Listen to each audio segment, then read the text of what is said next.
Welcome to the virtual read-along for Women of Color in Tech, a blueprint for inspiring and mentoring the next generation of technology innovators, where 7th and 8th grade girls get exposed to the lessons learned in the tech industry. Last week, we talked about building our network with Chapter 5. This week, we'll discuss building your skills. To preview Chapter 6, we're joined by Ashley Turner, founder of Philly Tech Sisters, an organization that aims to help women of color get more involved in the technology field by providing technical and professional development through introductory, beginner, and intermediate workshops, networking events, and industry talks. Not only is Ashley passionate about EdTech, but she's also on a mission to help diversify the tech industry by getting women of color involved in the field. Ashley, welcome to the discussion. Thank you so much. I'm super excited to be here. This is a great book, and I'm just excited about having this conversation. Absolutely. So in general, but more specifically about the chapter, what are your thoughts? I agree with so many things. First of all, your education and the route that you choose is a very personal route.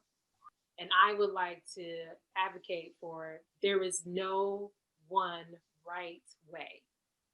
And so a lot of times when you're a student or you're growing up, you're thinking that, oh, I'm going to choose a career and I'm going to do that forever. And it's a straight line.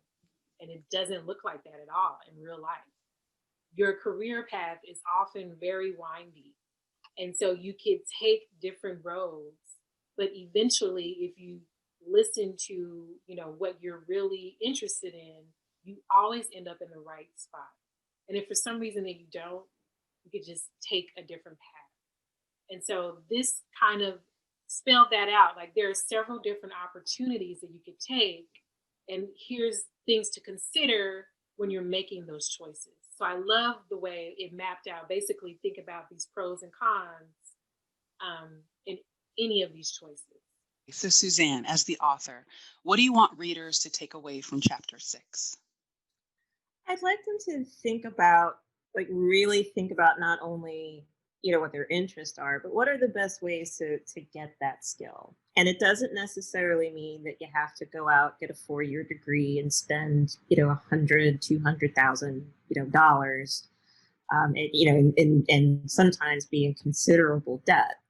Sometimes, depending on the career path that you're going on, there might be more effective ways of getting that experience and building that skill. There might be ways to be a little bit more immersive than what you would get from a traditional 4-year degree.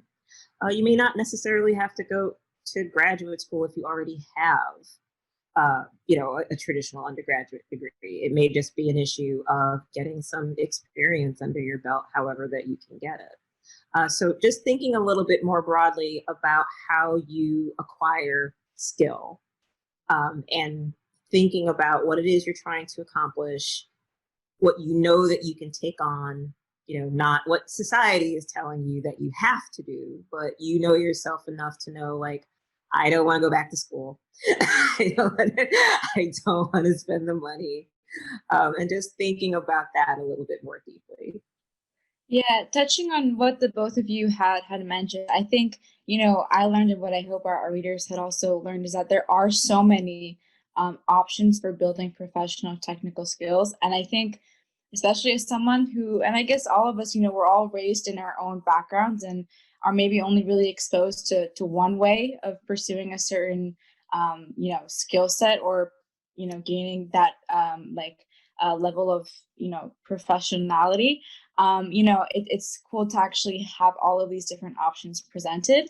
And especially appreciating that the chapter, kind of lists the factors to consider and decide upon, if this is an option for you and if it's right for both your personal and career goals.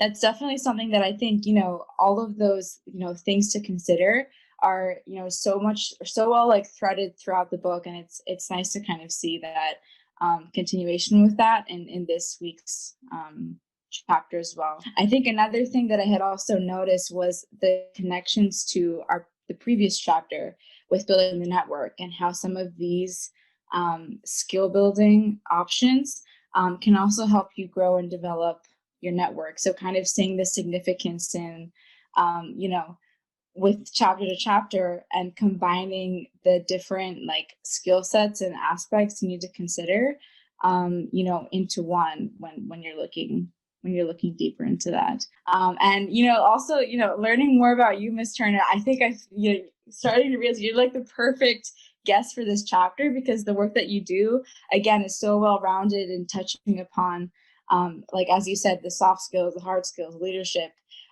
You know, it's kind of just all in one place. And, you know, like definitely something that, like, I wouldn't be surprised if I saw like Philly, Texas as like one of the resources in this chapter, you know. It's like, it's like, it's gotta be on there. Yeah, totally. I try to think about, you know, the person 360, you know, and just how to create an inclusive environment where they not only get technical skills, because you can, you know, learn technical skills by watching YouTube or, you know, doing self-paced, but having that community there during those workshops, you know, we have mentors that serve as our TAs during our workshops. And we break the groups up into women of 5 or 6. So every group is assigned a mentor. And that mentor is there to help them along the way as they're going through the workshop, so they don't have to feel anxiety about raising their hand and asking a question, because there's been some studies that say, you know, women, especially marginalized women or people from marginalized groups, often feel, you know, nervous about asking questions, right?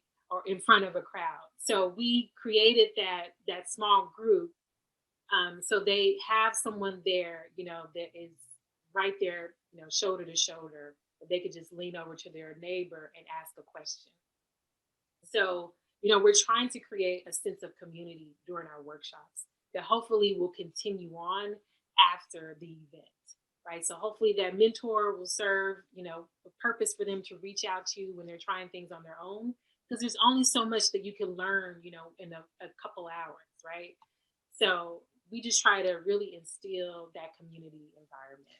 So thank you all. As always, joining us from week to week, the author, Susanne Tedrick. We really appreciate you coming into this space. Ashley with Philly, Texas, just thank you so much. And Melina, of course, thank you, and your GLIST girls. We want you all to enjoy this week's reading of Women of Color in Tech, a blueprint for inspiring and mentoring the next generation of technology innovators. 7th and 8th grade girls get exposed to those lessons learned in the tech industry. Enjoy chapter 6. Yay! Woo!